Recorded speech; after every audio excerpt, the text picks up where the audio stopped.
trying something a little different. It's going to be a little more static, less moving around, because I've got still images that I'm using instead of flopping around the book. So here we go. So the crew on this one, the writer was Marc Guggenheim, the artist was Caspar Wijngaard, and the color artist was Cris. I wanted to highlight them, make sure I got them in as I'm talking about this Captain Rex Jar Binks special, this 501, or is that 501st? Because later in the comic, Rex has it 501st with the ST at the end of it, but I don't quite know how to title it. But anyway, it's 501 plus 1, I think, is what they meant for it to sound like. Although I would assume people at Marvel have, or newer staff at Marvel probably has as much experience with the military as I do. I think I'll use this panel with Jar Jar to emphasize how good the art is. So there's a little bit of glare there, unfortunately, but I mean, the composition of the shot is really good. The detail on the drawings is really good, like those character models. I mean, the dead Jedi looks like a Jedi, and Jar Jar looks very much like his Clone Wars incarnation with how he's dressed, and just the blotches on his skin and all that stuff. So I think they did a really, I just read the name of the artist. It wasn't Guggenheim, he was the writer. Caspar did a really good job with the art. I mean, it's really consistent. The coloring is really good. There's complicated coloring because, well, a little bit I would imagine, because I think all those swirls on Jar Jar's body and like on his scarf or tie or whatever that is in his like sleeves that he wears were done by the colorist, and I think they did a really good job. I'll say the comic on its own, as far as the writing and the way everything looks is concerned, it does stand on its own. However, it also does a really good job of referencing and emulating the Clone Wars TV show with scenes like this where they're talking about how to proceed with their plans and their strategizing. Feels very much out of Clone Wars, and I like it. It's good work. And then here's another thing. He commands them, and then one of them says, "Yes, sir," and the other one says, "Yes, sir."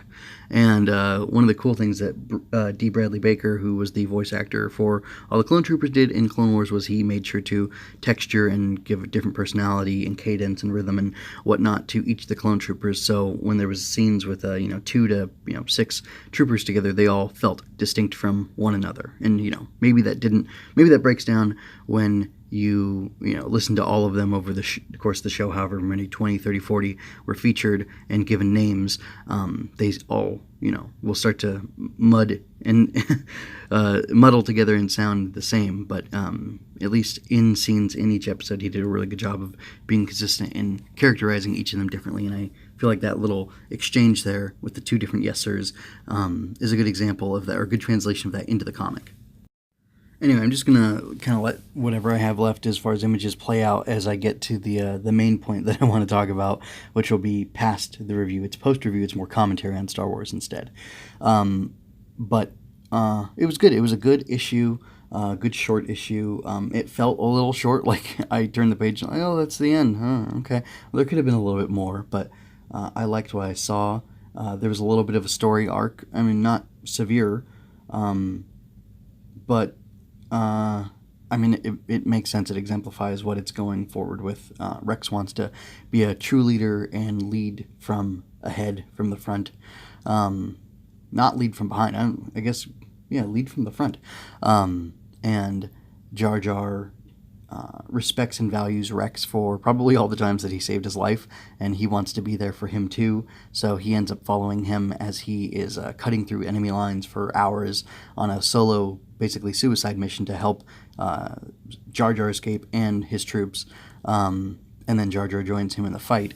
And the interesting thing is that Jar Jar, who's been shown to be a coward and kind of inept in battle, seems to, at least by the implication of this comic, seems to survive unscathed, or at minimum, and possibly help Rex in this fight that he's doing to secure their exfiltration off planet.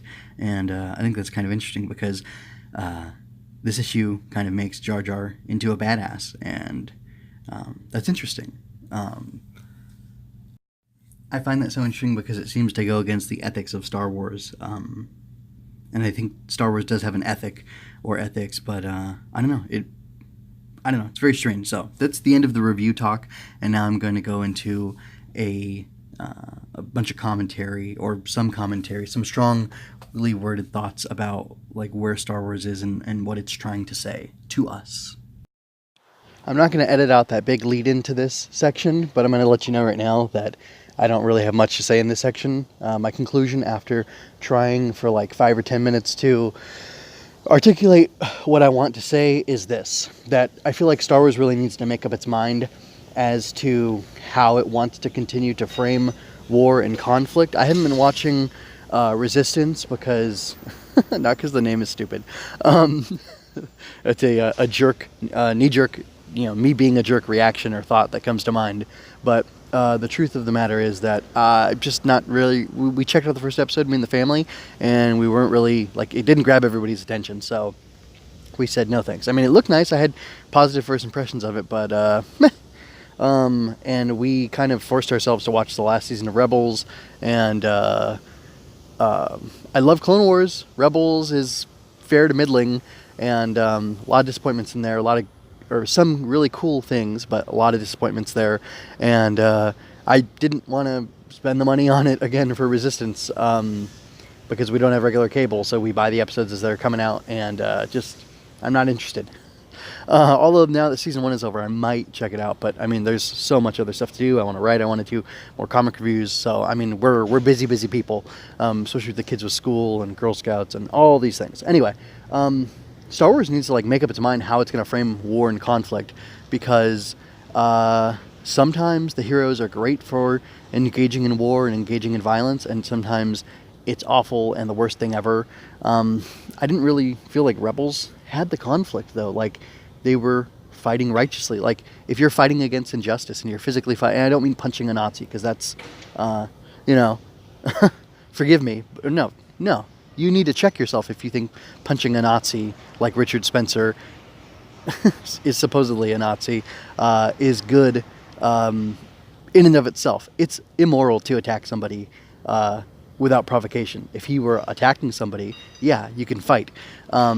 And I think like the Naboo being pacifists, and like Duchess Satine Mandalore being pacifists who have guns and who are willing to throw down and kick people's butts and defend themselves and kill themselves in self-defense if they have to. Like, I'm the Star Wars brand of pacifist, where if someone were attacking me, yeah, I'm going to attack them, but I'm not the modern leftist identitarian, supposedly peaceful person who's willing to attack and shout down other people because they are hurting them with their words or whatever. So anyway, sorry, I did not mean to go there. I'm just trying to condense all my thoughts, because I have so many thoughts. I could talk for so long about all this, but I really did love how in Last Jedi, which Last Jedi is my favorite Star Wars movie currently, I really love how, and how does that square with you being anti-identitarian and Nazi punching? That movie has, I made a video a while back, or maybe it was a text post on my blog, luminousbeings.blog, about how Luke being a Nazi puncher is part of what made Kylo Ren. And if you want to talk about that, you can at me in the comments or whatever, because I've got a whole thing about that I was going to write about that. And interesting, Making Star Wars, those guys just talked about that on their most recent podcast. Sort of. Anyway, and they're these kind of people, I think, the political opponents in some ways. Anyway, which is fine. I'm okay with people holding their politics. I'm not going to attack somebody because their political views don't match mine. Anyway, unlike some of you out there in internet land. But what my point is, like, the way Last Jedi had Luke handle the conflict with Ben, with Kylo Ren at the end, where he really wasn't there, and it just allowed everybody to escape. It really spoke to me. It was really beautiful. I loved so many things about it, but one of the things I love most about it is that it was kind of like Luke's fight with Vader, in that Luke went into the Death Star, the second Death Star, and he was willing to die. His plan was to die there and the only reason he was fighting was so that he could engage Vader and the Emperor long enough to allow the Rebels' plan to work, for them to blow up that second Death Star, and give the opportunity for the galaxy to be freed from the Emperor's great evil and tyranny. And again, I said I'm the kind of pacifist who's willing to fight and kill. Well, basically, yeah, that's true, if I had to. And I think fighting against and killing, set aside the Mallrats argument of, oh, what about all the innocent people on the Death Star who died? Taking out, like, a political assassination, I think, is the cleaner way to do it, so that you're not murdering all these hapless, not civilians, because they're military, they're conscripted, though. So it's like, it almost makes it even worse, because these guys are probably conscripted into the Empire, and Luke, blew them all up in the first Death Star and killed, millions of people on that thing. So, killing half as many millions on the second Death Star, would have been bad, too. But, I see the moral argument for attacking and killing and blowing up that second Death Star to give the galaxy a chance to have real peace and to have freedom. And, I don't think anyway, it's a difficult thing to suss out. But I kind of want Star Wars to explore those concepts about, the morality of war and I don't know, make a statement on it definitively, or at least give a lot of food for thought, more than they do now, because Yoda says war's not make one great, but then look how badass Jar Jar and Rex get to be, and the clone troopers are regularly super cool, and it's because of war, and because of how good war makes them. And I don't know, and even Star Wars sells on the whole thing of conflict and war and ships and weapons and things like that. And it's just, it's really interesting, and it's something I want to avoid in my creative work in the future. But I'm going to stop now, because this went on way longer than I thought it would, even though I tried to condense it, and I just couldn't. So yeah, that's all I have to say. Check out my other stuff. If you like this, I've got other Star Wars things